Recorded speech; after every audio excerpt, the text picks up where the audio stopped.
guys, so today I'm going to be explaining why Frost is the best overall DPS class in the game. And so if you might have watched my PvP and PvE tier list videos, then you'd know that for PvE I ranked it S tier and PvP I ranked it A tier. And so this video is kind of just an explanation on why I gave Frost those rankings, and I'm going to be going into a little more detail about it and explaining that Frost is actually one of the most underrated overall classes of DPS, I feel like, because a lot of people just don't play Frost. They either play Pyro or Asura, and I truly believe that Frost is like the overall best DPS. And so I'm going to be starting off with PvE, and a lot of their PvE damage comes from this.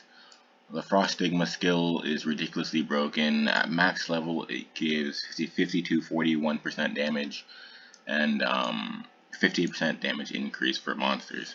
And so this monster damage increase isn't actually a normal monster damage increase. Like, monster damage increase on emblems is different than this one. Though the increase that you get from this Stigma skill is actually applies to all the mobs in the game, including bosses. So this is actually a really insane increase. And then on top of that, the Frost normal attack increases their attack by 30% for 6 seconds. On top of that, Frost also, I think, has the highest damage X of a DPS class out of them all. And then they have their Word of Elements, which is just really good. Everyone knows this, same as Pyro. So overall, Frost they have a really good PvE kit. Word of Element Stigma also boosts attack and makes the target take more damage. So it's just, their PvE kit is just really good overall. And then next I'm going to be talking about why they're A tier in PvP and why their PvP is actually really one of the best DPS PvP classes. And to start off with that, I'm going to be talking about Frostfly, this Awakened skill. Frostfly, as you can see here, the first enemy touches is immobilized for 2.5 seconds, and immobilization in this game is basically when you hit someone with it, they lose their movement speed and their movement momentum. So when someone gets hit by it, they basically will stop moving for a second, or like 2.5 seconds as it says here, and then they'll be able to continue moving. But actually that's pretty useful. Sometimes if it randomly hits a ninja or something in their invis, that's kind of useful. And then what I really like about this skill is the freezing attack at 1.5 seconds. So when you use Frostfly, you'll see this frost shield around you. And what this frost shield does is anyone who hits it, even if it's a ranger arrow or a pyro firebird or a pyro trail sometimes, like, they will get frozen. Or they should get frozen.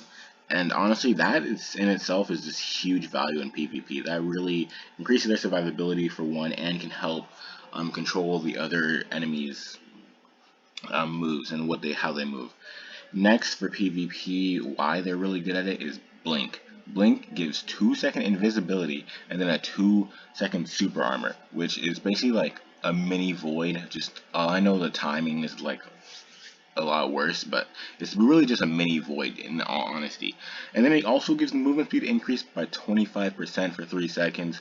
So honestly, like, that 2 seconds of invisibility, you can't be stunned because of the super armor, which is great. And then the Awakened Word of Elements also gives movement speed and a shield, just like the Pyro one. And then Ice Ward Awakened counters debuff resist builds because of the control effect accuracy. So that's also useful in PvP. So Frost is honestly just a really good crowd controller and role player in PvP. And then another thing is their Awaken passives. So I'm pretty sure most magical damage classes will share this exact same Awaken passive, but this is what sets them apart from like the physical damage classes. They get 60 tenacity from here, 60 tenacity from here, for 120 total tenacity, which honestly is very useful in PvP and PvE. Next, they get 60 coercion here, 160 coercion here, and then another 60 coercion on the bottom, for a total of 280 coercion as well, which is honestly just good PvP and PvE damage increase, in my opinion. And it's free damage at that point. It's just honestly ridiculous. Next, they have their magical damage reduction. And this is actually pretty useful in PvE because some of the bosses, like I believe the Snow boss and Misty, attacks with AoEs that are magical damage, as well as the APOC 8 boss AoEs magical damage, and I think that the APOC, I mean not the APOC, the Misty fiery bosses also have magical damage with their fire attacks that go over the big AoE range. So honestly, Frost in general just has a very good PvE kit, a very good PvP kit, and can easily turn and do well on both sides of the content. And because of the Stigma, if you can get your Stigma uptime to 100%, because of this, they will do more damage than Asuras. Or they should do more damage than Asuras. Unless you might have some wrong stuff, and you might need to fix that.